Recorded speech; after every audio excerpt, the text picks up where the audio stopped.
요시아의 남은 사적과 야훼의 율법에 기록된 대로 행한 모든 선한 일과 그의 처음부터 끝까지의 행적은 이스라엘과 유다 열왕기에 기록되니라. 아멘.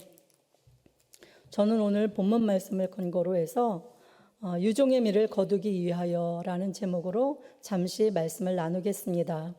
역대하 35장 말씀은 34장에서 시작된 요시아에 대한 이야기가 계속되고 있는데요. 요시아 왕이 유월절을 지키는 것과 그의 마지막에 대한 내용을 다루고 있습니다. 35장 1절은 이렇게 시작합니다. 요시아가 예루살렘에서 야훼께 유월절을 지켜 첫째 달 14째 날에 유월절 어린 양을 잡으니라. 오늘 역대하 35장에 나오는 유월절을 지키는 장면은 요시아의 그 종교개혁의 절정이라고 할 수 있습니다. 요시아는 하나님 앞에 정직히 행하여 우상과 바알의 제단을 제거하고 성전을 수리했습니다. 그 과정에서 발견된 율법책을 듣고 자기 옷을 찢으면서 통에 자복했습니다. 하나님의 뜻을 깨달은 요시아는 율법책의 내용을 백성들에게 들려주고 하나님께 순종하고 하나님의 언약을 따르기로 다짐합니다. 그리고 그 일환으로서 하나님의 말씀에 따라 오늘 그 유월절을 지킴으로 종교개혁의 대미를 장식하면서 하나님의 구원의 은혜와 이스라엘 백성들의 정체성을 이스라엘 백성들에게 확인시켜 줍니다. 35장 5절로 6절 말씀은 이렇게 말씀하고 있습니다.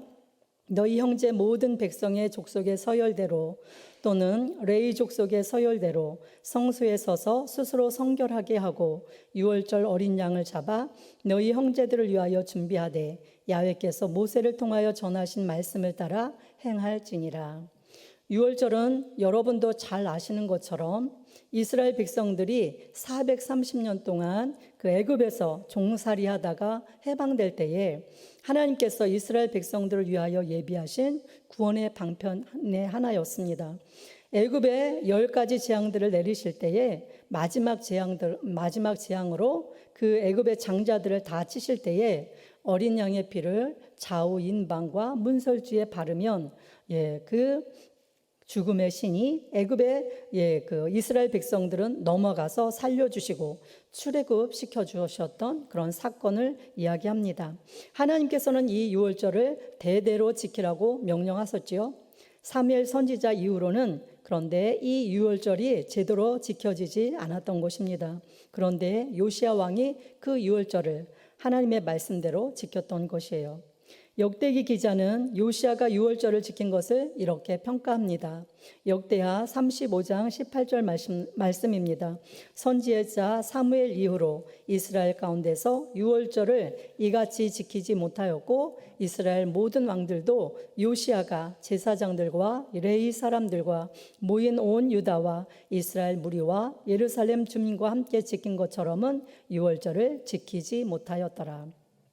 유월절을 지키는 것이 왜 중요합니까? 하나님은 왜 대대로 지키라고 하셨을까요? 그런데 이스라엘 백성들은 왜 이 유월절을 지키지 못했을까요? 유월절을 지킬 때마다 이스라엘 백성이 누구인지를 어떻게 구원받아 하나님의 백성이 되었는지를 기억할 수 있기 때문에 하나님은 이 유월절을 대대로 지키라고 말씀하신 것입니다. 신명기에는 이스라엘 백성들을 향해서 이렇게 말씀하시는 구절이 자주 나옵니다. 애굽에서 종되었던 너희를 구원하신 나 야훼. 이스라엘 백성들이 누구였다는 거예요? 애굽의 종되었던 사람들이었다는 것이죠. 그런데 그들을 하나님이 어린 양의 피로써 구원해 주셨다는 것입니다. 그것을 이스라엘 백성들에게 계속해서 상기시켜 주시는 거예요. 너희는 애굽 땅에 종되었던 자들이다. 그런데 나 야훼가 너희를 그 어린 양의 피로써 구원해 냈다. 그렇기 때문에 뭐예요? 너희는 하나님을 야훼 하나님을 섬겨야 된다. 하나님의 백성으로 이렇게 살아야 된다는 것을 하나님께서는 이스라엘 백성들에게 계속해서 말씀해 주시는 것입니다. 대대로 유월절을 지킴으로써 이 은혜를 잊어버리지 않도록 하나님께서는 그렇게 말씀해 주셨던 겁니다. 그런데 이스라엘 백성들은 이 은혜를 잊어버리고 가나안 땅에서 하나님의 말씀보다 자신들의 형편과 입장을 내세우고 우상 숭배로 타락함으로써 이 절기들을 지키지 않았던 것입니다. 우리가 가나안 땅에 들어가서 이 절기를 지킨다는 것은 사실은 약간은 어려울 수도 있어요. 그런데 하나님께서는 그 절기를 지킬 때 그 대적으로부터 지켜주신다고 약속해 주셨고, 그 다음에 농사할 때도 하나님께서 이스라엘 백성들의 힘으로 농사를 짓는 것이 아니라 하나님께서 하늘 문을 열어주셔서 이른 비와 늦은 비를 통해서 이스라엘 백성들이 농사를 짓고 먹고 살아가는 것이거든요. 이스라엘 백성들이 살아가는 모든 것에 하나님이 함께 하시고 하나님의 은혜가 있는 것입니다. 그렇기 때문에 하나님께서 이스라엘 백성들을 구원내신 이 절기 유월절을 하나님께서는 꼭 지키라고 말씀하셨는데 이스라엘 백성들이 결코 그러지 않았던 것이죠. 그래서 결국은 패망의 길로 들어서게 된 것입니다. 마귀의 종되었던 저와 여러분도 예수 그리스도의 피로 말미암아 제사함을 얻고 우리가 하나님의 백성, 하나님의 자녀가 되었습니다. 그러므로 우리는 매일같이 예수 십자가 은혜를 기억하고 감사하는 저와 여러분이 되어야 될 줄 믿습니다. 우리가 예수님께서 우리 십자가에 달려 돌아가실 때에 뭐라고 말씀하셨어요? 그 유월절 지키시면서 이제 제자들과 함께 포도주를 나누고 또 이렇게 떡을 떼어서 나눌 때 이것은 내 몸의 피고 또 살이라고 말씀하시면서 이것을 대대로 기념하여 지키라고 말씀하셨잖아요. 이 유월절과 마찬가지로 이 성찬은 우리가 성찬을 예수님께서 기념하라고 하신 것은 이 성찬을 통해서 예수님께서 십자가에 달려 돌아가시고 예수님이 십자가에 달려 돌아가심으로써 피를 흘리심으로 또 살을 찢기심으로 말미암아서 우리를 구원해 내었다는 것을 언제나 잊지 말고 기억하라는 것이죠. 그것이 그냥 형식적인 행사로 우리가 그냥 기념하고 드려지는 것이 아니라 우리가 우리의 성찬을 통해서 매번 우리는 하나님께서 어떠한 사랑으로 어떠한 은혜로 우리에게 구원의 은혜를 베풀어 주셨는지를 우리는 성찬을 통해서 늘 깨달아야만 하는 것입니다. 그래서 예수님께서 그것을 내가 올 때까지 기념하라고 그렇게 말씀하셨던 것이죠. 그래서 우리가 이 성찬의 은혜를, 십자가의 은혜, 그것을 통해서 우리가 구원을 받았는데 가장 기본이 뭐예요? 예수님의 십자가를 통해서 우리가 구원받은 하나님의 백성이 되었다는 이 구원의 은혜인데 우리가 이거를 잊어버리면 어떻게 돼요? 우리의 정체성을 잃어버리는 거죠. 그러면서 우리가 하나님을 하나님 되게 섬길 수가 없는 거고 우리가 하나님의 자녀로서 하나님을 온전하게 섬길 수 없는 것입니다. 그렇기 때문에 우리는 이 구원의 은혜를 하나님께서 예수 그리스도의 십자가를 통해서 제사함의 은혜를 주시고 마귀의 종되었던 것에서 하나님 아들의 나라로 우리를 옮겨주신 그 은혜를 우리가 계속해서 기억하면서 하나님 앞에 감사하고 우리가 그렇게 살아야 될 줄 믿습니다. 우리가 이 구원의 은혜를 잊어버릴 때 이스라엘 백성들과 마찬가지로 우리도 패망의 길로 갈 수밖에 없지요.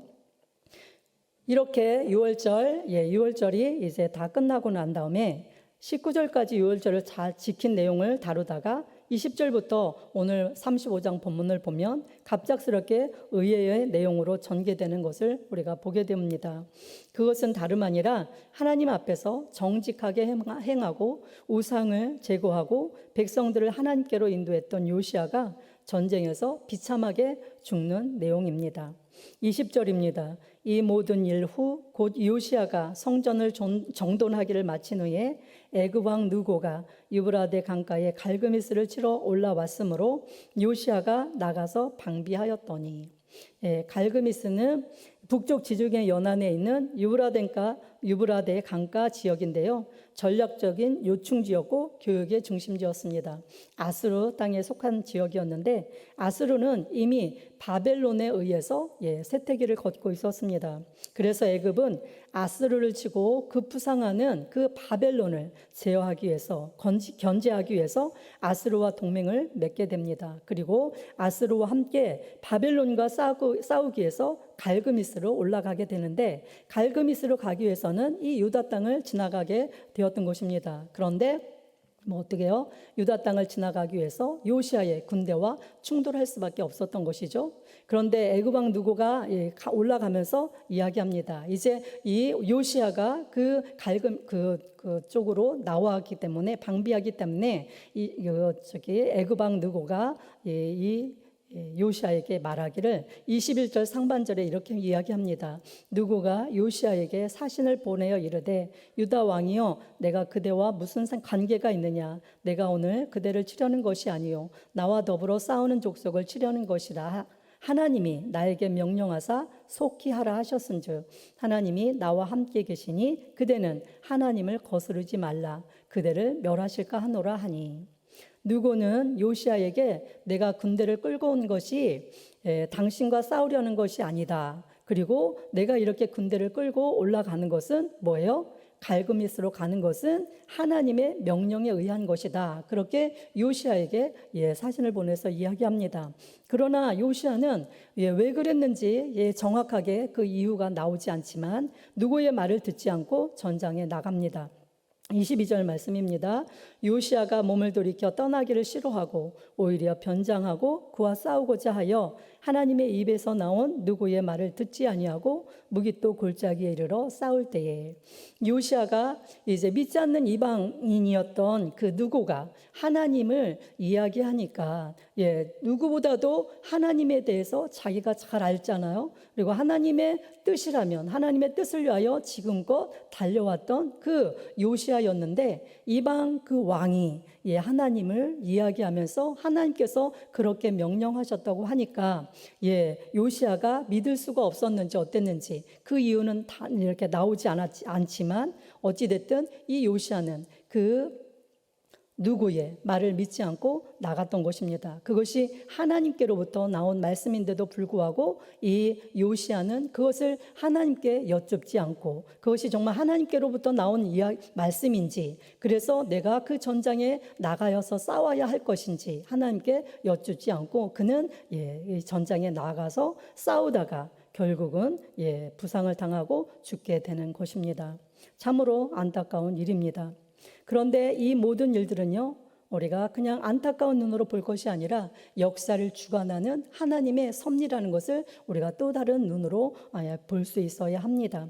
하나님은 하나님을 버리고 다른 우상들을 섬긴 유다를 심판하기로 이미 작정하셨어요. 그래서 34장에 보면 여선지자 훌다를 통해서 유다의 패망을 예언하고 계십니다. 그러므로 유다가 애굽에게 패배한 것은 하나님의 뜻이 이루어지는 과정인 것입니다. 이 패배 이후 유다는 멸망의 길로 접어들게 됩니다. 유다의 그 패배와 요시아의 죽음은 유다의 멸망이 임박했음을 알려주는 징조였던 것입니다. 그리고 여선지자 훌다를 통해서 또 요시아에게 이렇게 말씀했던 또 한 가지가 있었는데 그것이 뭐예요? 요시아는 유다에 내리는 재앙을 보지 않고 죽게 된다는 것입니다. 정말 겸비하여 마음을 다하여 하나님을 사랑하고 하나님을 섬겼던 그리고 하나님의 율법을 지켰던 이 요시아에게 하나님께서 은혜를 베푸셔서 요시아가 살아있는 생전에는 유다에 내리는 그 재앙을 요시아로 하여금 보지 않도록 그렇게 하겠다 말씀하셨어요. 그래서 이제 요시아가 죽은 것은 어때요? 이제 하나님께서 유다에게 말씀하신 그 멸망을 이제 이루어 가겠다는 그것을 말씀하고 계시는 것입니다. 유다의 패배와 요시아의 죽음이 당시 사람들이나 오늘날 우리가 보기에 쉽게 이해할 수 없어요. 왜냐하면 그렇게 하나님을 경외하고 그렇게 하나님의 말씀을 따라 살았던 요시아가 그 전쟁에 나가서 죽었다. 갑작스럽게 죽었다. 하나님은 왜 요시아에게 말씀해 주시지 않았을까? 그래서 왜 갑자기 정말 이 요시아의 죽음은요, 이 북이스라엘의 아합 왕의 죽음과 비슷합니다. 아합 왕도 어떻게 돼요? 전쟁에 나갔을 때 그가 변장하고 그렇게 나갔지만 그가 아수르 저기에 의해서 죽게 되잖아요. 그런 것처럼 이 정말 악인의 죽음처럼 보이는 이 요시아의 죽음, 이것이 정말 우리가 이해할 수 없어요. 그러나 결과적으로는 유다와 요시아를 향한 하나님의 뜻과 계획이 이루어진 것임을 우리는 알 수 있습니다. 그리고 역대기 기자는 요시아의 죽음을 다음과 같이 평가합니다. 24절 하반절에서 27절 말씀입니다. 그가 죽으니 그의 조상들의 묘실에 장사되고 온 유다와 예루살렘 사람들이 요시야를 슬퍼하고 예레미야는 그를 위하여 애가를 지었으며 모든 노래하는 남자들과 여자들은 요시야를 슬피 노래하니 이스라엘의 규례가 되어 오늘까지 이르렀으며 그 가사는 애가 중에 기록되었더라. 요시야의 남은 사적과 야훼의 율법에 기록된 대로 행한 모든 선한 일과 그의 처음부터 끝까지 행적은 이스라엘과 유다 열왕기에 기록되니라. 그 사람에 대한 평가는 그가 죽은 후에 이렇게 우리가 알 수가 있죠. 그의 장례식에 가보면 그가 생전에 어떠한 삶을 살았는지 어떠한 사람이었는지를 우리가 알 수가 있게 되어지는 거예요. 그런데 요시야는 갑작스럽게 그렇게 전쟁에 나가서 죽었지만 비록 실수로 죽었지만 어때요? 그가 선한 왕이었고 선한 통치를 이스라엘 백성 유다 백성들에게 베풀었기 때문에 유다 백성들은 그가 갑작스럽게 죽었을 때에 너무나 슬퍼했고 예레미야는 애가까지 불러서 그를 추모했던 것입니다. 유다의 선한 왕으로 평가되는 그 왕들이 몇 명 더 있지만 열왕기서와 역대기서에서 한결같이 좋은 평가를 받고 있는 왕은 요시야밖에 없습니다. 그는 비록 하나님의 뜻을 분별하지 못하는 실수를 범해서 젊은 나이에 전장에서 비참한 죽음을 당했지만 그의 인생은 하나님 앞에서 유종의 미를 거두었다고 볼 수 있습니다. 역대하 34장 1절로 2절은 그의 전생애를 이렇게 평가합니다. 요시야가 왕위에 오를 때에 나이가 8세라 예루살렘에서 31년 동안 다스리며 야훼 보시기에 정직하게 행하여 그의 조상 다윗의 길로 걸으며 좌우로 치우치지 아니하고 요시야의 짧은 생애는 하나님을 위한 열심으로 가득한 삶이었습니다. 중요한 것은 얼마나 길게 사는가가 아니라 길든 짧든 그 삶이 하나님의 영광을 위한 열심으로 채워진 삶인가 아니면 썩어질 영광을 추구한 삶이었는가인 것입니다.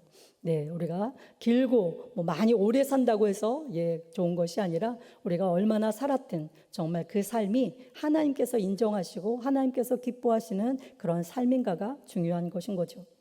저와 여러분이 익히 알듯이 이스라엘과 유다 열왕들의 역사를 볼 때 끝까지 잘 마친 왕이 참으로 드뭅니다. 처음에는 잘 시작했다가 악을 행하고 끝나는 왕들이 얼마나 많았습니까? 그런 가운데 요시야는 유종의 미를 거둔 것을 볼 수 있습니다. 그는 어떻게 유종의 미를 거둘 수 있었을까요? 그의 초점이 언제나 하나님께 있었기 때문입니다.